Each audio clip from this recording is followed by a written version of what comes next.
Акылдуу акмак аялдын айырмасы, акылдуу аял ар дайым туура ойлонгонду билет. Оюнда, көз карашында күйөөсүнө карата тамагын берет, ишке күзөтөт, анан жакшына зикирин кылат, күйөөсү үчүн дубаларды кылат, жакшына отурат да, мисалы үчүн. Акмак аял не кылат? Күйөөсүн ишке жөнөттү, дароо ою күйөөсүндө. Ким менен жүрөт, ким менен сүйлөшүп атат, ою кандай, көз карашы кандай, ар кандай арам күмөндөргө бара берет. Неге десеңиз, акмактыгы дагы эмес, өзүнүн көз карашы. Өзү нито дейт го.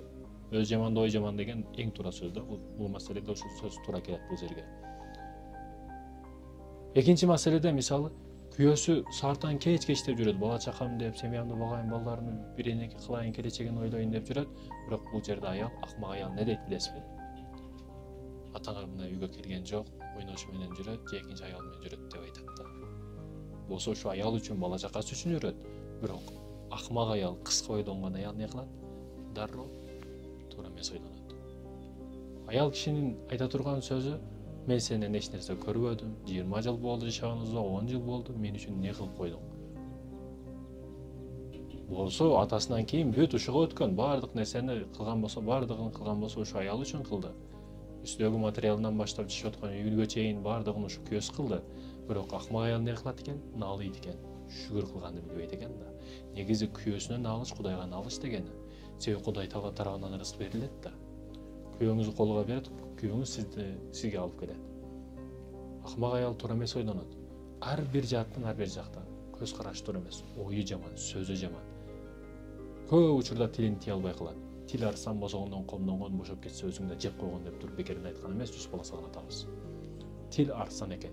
Ал босого эшигибиз экен. Ар дайым комдонуп чыгып келип турат экен, сүйлөп турат экен. Эгерде туура эмес сөз сүйлөсөң, ошо сөз сени жеп коет деген да, мындайча айтканда. Сөз биздин кулубуз. Бирок сөз качан чыккан учурда биз сөздүн кулуга айланабыз. Үч адам билген сыр бойдон калбайт. Ишенип, мына досум деп туруп сырыңызды айтасыз, ал досуңуздун дагы ишеничтүү досу бар. Ошондуктан кенен ойлонгонду билиш керек. Эже карындаштарым, аялдар, кенен ойлонуңуздар. Акмак аялдардан болбоңуздар. Кем акыл болбоңуздар. Көбүрөөк диний илимдерге, диний китептерге басым жасаңыздар.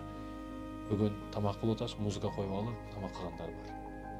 Жөн уктай албайт. Качан башы ооруп, эч уктай албай калганда, анан кийин ясин коюп уктайт да. Жөн күндө жыргап, музыкаларды коюп уктайт. Сизге байланыштуу үйдөгү береке. Эгер сиз туура болсоңуз, тамакты бисмилла деп жасасаңыз, үйгө береке кирет кадимгидей. Үйүңүз кетти, кутулдум, бол, уктаймын дебестен зикир кылып, күйөөңүз үчүн дуа кылсаңыз, күйөөңүз иштери жүрүшөт, алдыга жылат. Балаңызга туура тарбия берип, телефонду кулга карматып коюп, каалагандай жүрүп, досум менен сүйлөшпөйм, подружкам менен аяка барып келип алайын деп, нянькасына таштап коюп, ушундайлар көбөйдү бүгүн. Нянькасына таштабаш керек. Баланы кайка болсо алып бар, колума кошконду үйрөт. Сен кылбасаң ким кылат аны? Баланы нянькасына берип коет, ага таштап коет, өз подружкасы менен саартан кечке бир дасторконун ичинде кофе ичип, 10 саат ар кимдин өткөн кеткен гыйбатын кылат да. Эртең кайтат бул нерселер. Эртең сөз түрдө кайтат. Ошо кайткан учурда кеч болуп калат да.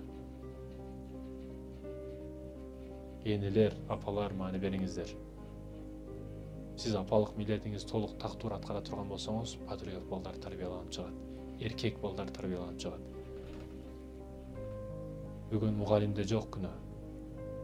Эгерде апа деген мектеп, апа деген университет, апа деген садик оңол болсо, эч кайсы университет, эч кайсы мектеп балага тарбия бере албайт.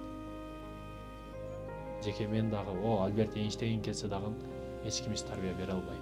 Бернард Шоу келип дагы балаңызды оңдоп бере албайт, эгерде апа башынан жаш турбаса, тарбиясы катуу турбаса, жеңил жепи болсо, кой балада, переходный возрастта деп кое берсе, ар нерсенин шылтоосун, өзүнүн жалкоолугун жабайын деп ар кандай шылтоолорду ойлоп таба берсе, кор болот, эки дүйнө баласына зар болот. Ушундай.